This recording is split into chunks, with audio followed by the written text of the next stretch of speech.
Pursuant to order, I now call Senator Milne to make her first speech and ask honourable senators that the usual courtesies be extended to her. I call Senator Milne. Thank you, Mr President.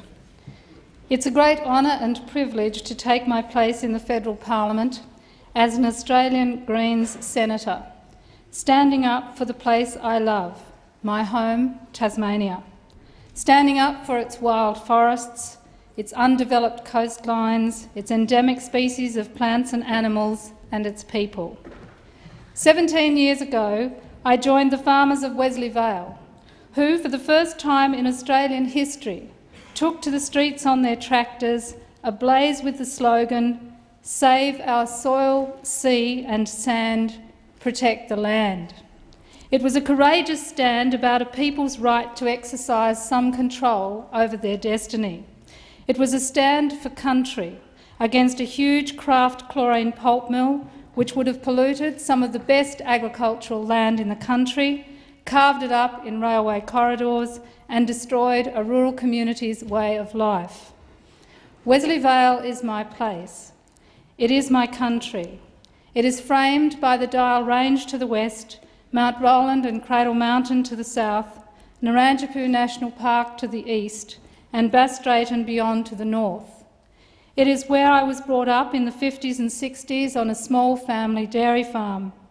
As was the wont of country children then, I roamed around the farm with my father, catching tadpoles and rabbits, and watched the changing season and the wild ducks leave and return. I got to know the way the light fell across the paddocks on late summer afternoons, and the way people helped each other out, and the way they argued in milking sheds and sale yards about whether it would rain and whether the local team would win. It was knowing and loving that country, Wesley Vale, and its stories and way of life, and standing up for them, that was the crucible of my political life. And I thank all of those in that community and my family who are here today in the gallery, especially my mother June and son James, my other son Thomas in London, my nieces and my extended family in Tasmania, and my friends for their support for my journey. Through it I came to realise that my own experience was not unique, that all over the world people like the Wesley Vale farmers are struggling to hold on to their special places, their country, their values and their way of life. The sun of Wesley Vale now threatens the forests, Bass Strait and the Tamar Valley. It's a tragedy that the same struggle has to be fought all over again. But through Wesley Vale I realised that the struggle for the people at Ralphs Bay for their coastline and the habitat of migratory birds is the same struggle as those who campaign for wetlands in Seomgung in Korea, that the struggle to save native forests, ecosystems all around Tasmania, from the Weld Valley, South Sister, the Blue Tier, from the Tarkine to the Styx, from Reedy Marsh to Wailangta, is the same struggle for forests in Papua New Guinea, in Borneo and Amazonia. That the fate of the Tasmanian devil is the same fate as the mountain gorillas in Africa. Both are dying from diseases because of human impacts. I came to realise that you need to know and love a special place in order to empathise with other people's special places, and that to stand up for one special place is to begin the process of standing up for them all. It is the beginning of becoming a global citizen. Mr President, it seems fitting, therefore, that I should have begun my service to the Australian community here in the Senate by standing up once again for the land, by being driven on a tractor to the Senate doors today by the next generation of young farmers from the very same district in which my own roots stretch back over 5 generations. These Tasmanian farmers and the processing workers who depend on their ability to stay on the land and produce high-quality food are the human face of the free trade agreements that Australia has signed. They are the victims of globalisation and the downward pressure on prices, wages, human rights and environmental protection that such agreements have wrought on this nation. The Greens have opposed them all, and last year, when both major parties supported the US-Australia Free Trade Agreement, I was overwhelmed by the scale of the sellout and all I could think was, poor fellow, my country. This nation needs to have a full, frank and inclusive debate about values, about what it means to be Australian. It's imperative that this struggle to define what our national values are is named and reclaimed by the community as a fundamental debate in Australian politics. For whichever set of values emerges dominant from the current debate will define who we are as Australians for decades to come. It will shape the lives of each and every one of us, our children and our grandchildren, our environment and our global standing as a nation. Indeed, it is already doing so. Not to engage the debate means that the mean-spirited mediocrity of today will by default become our national character tomorrow. It used to be that every political party could be defined by values, by the values it prioritised in the hierarchy. But it's no longer clear which values underpin mainstream politics. Every political decision is a values-based decision, from tax cuts which prioritise individual self-interest over the common good, to the slashing of incomes for single parents and people with disabilities. This is a matter of justice, and justice is something you value or you don't. The abolition of student unionism is being dressed up as an issue of freedom of association, but isn't it more an issue of equal opportunity for young Australians? There's been a concerted effort to quarantine the values debate to matters of private and personal morality deemed family values in order to avoid a values debate on public economic and social policy. The prosperity gospel has been adopted to legitimise consumerism and materialism and to advance the economic rationalist agenda of conservative governments. The notion of family values is confined to a narrow range of values to suit that particular agenda. Where I grew up, honesty, kindness, respect, justice, fairness, tolerance, love and forgiveness were family values.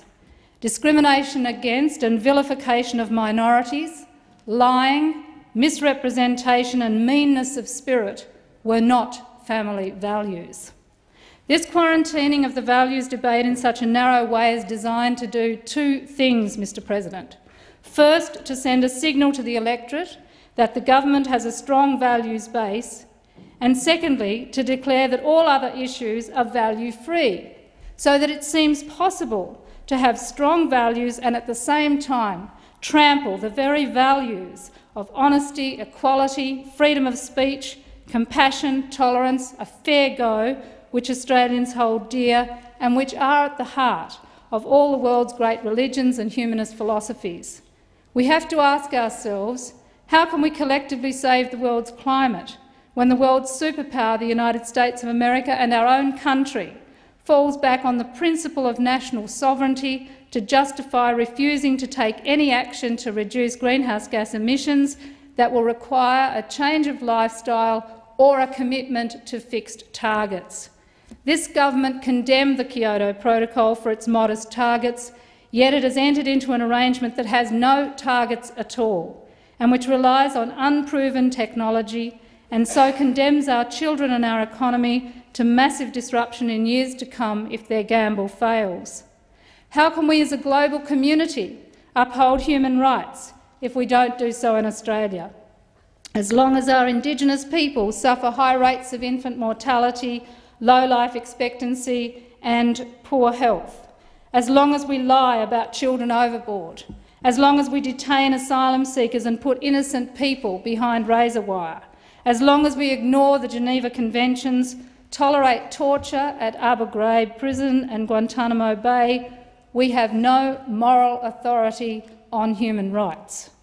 How can we protect global biodiversity if our own Environment Protection and Biodiversity Conservation Act fails so abysmally to protect biodiversity and fails so spectacularly to authentically domesticate our global obligations under the Convention on Biodiversity and the World Heritage Convention?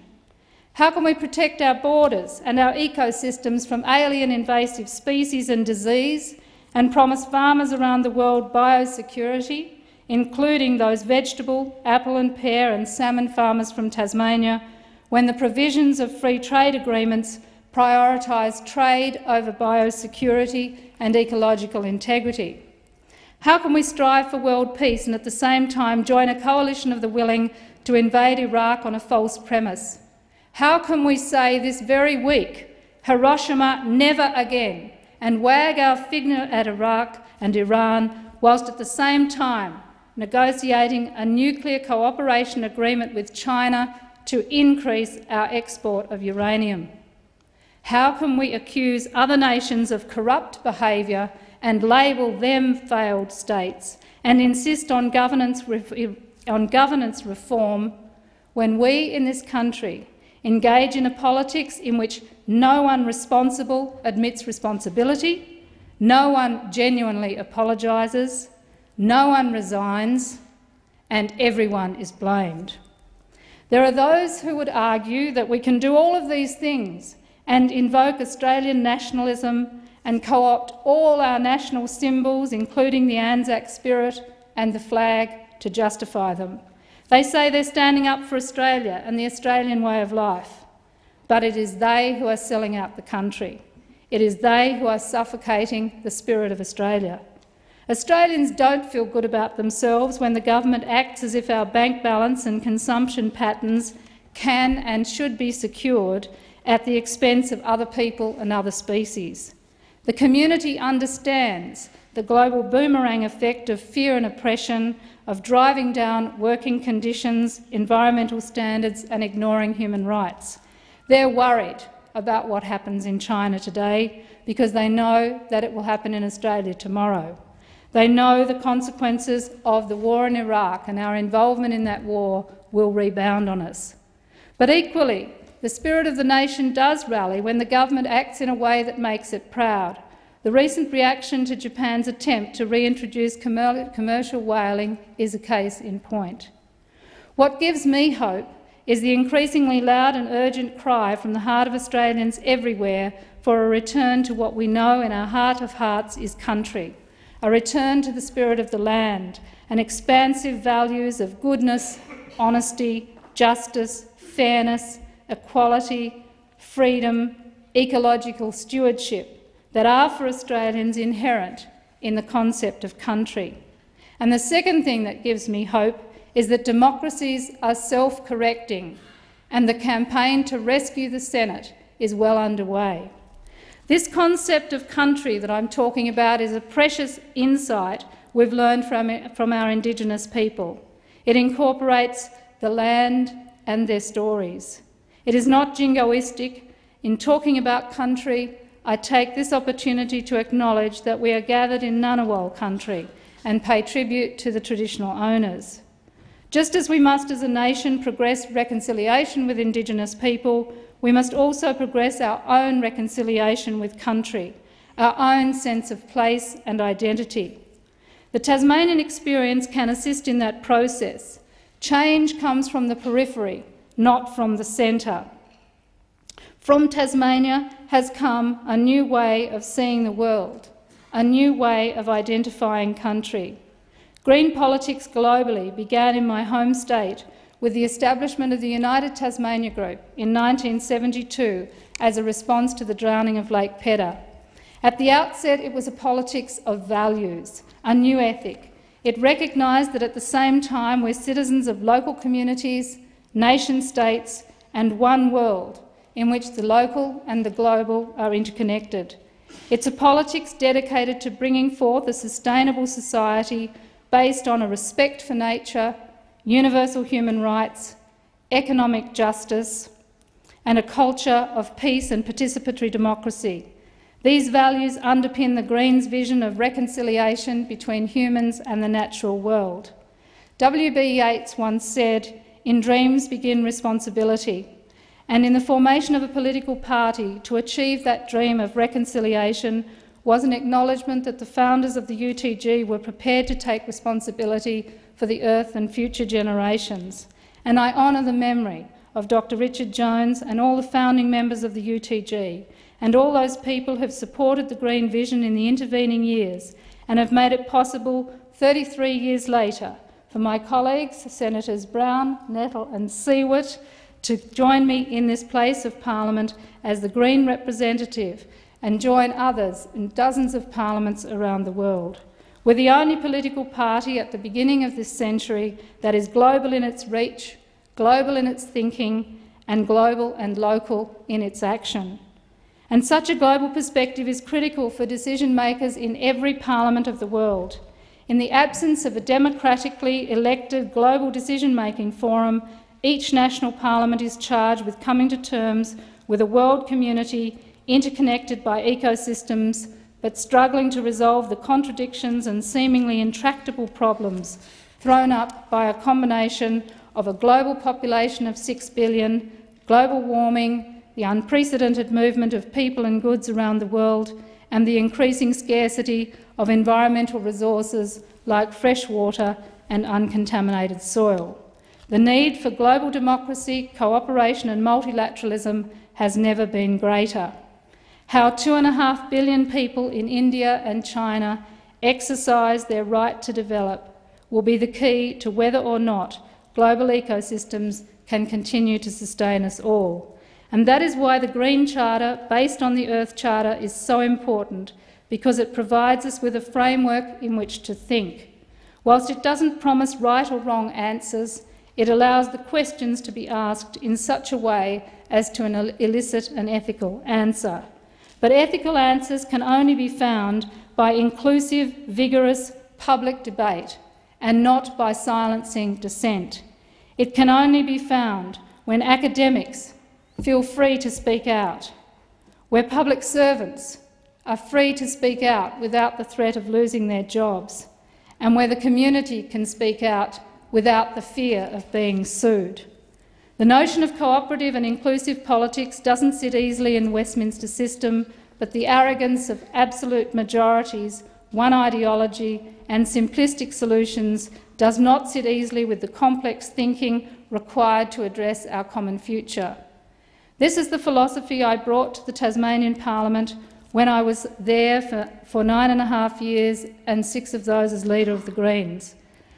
By doubling the size of the Tasmanian Wilderness World Heritage Area, in saving 22 small schools from closure, in achieving gay law reform, and in driving the process for gun law reform and a tripart apology to the stolen generation, the Greens were able to demonstrate that you don't need to be in government to drive change and innovation. We will not disappoint the nearly 1 million Australians who voted for the Greens at the last election. In this Senate, the Greens will continue to innovate. We will work with the Australian community to find solutions that not only we as Australians would want to live with, but solutions that we would be happy to have imposed on us. If fear, indifference and greed can have such powerful ramifications, imagine what hope, compassion and generosity might do for Australia and for the world. In Canberra in 2001, I was privileged to chair the plenary session at the Global Greens Conference when, with a resounding standing ovation, the Global Greens Charter was ratified. The moment was captured by a young Nigerian environmentalist, Nimo Bassi, when he said that men, women and youth could join hands across the oceans and other divisions of this world to face our common challenges was simply encouraging and empowering. It gave us hope, and with hope we can face the future. Mr. President, it is hope for the future and empowerment of the many that the Greens bring to this Senate. It is to be the voice of those who feel that they have not been represented that the Greens take on a role as advocate. Thank you.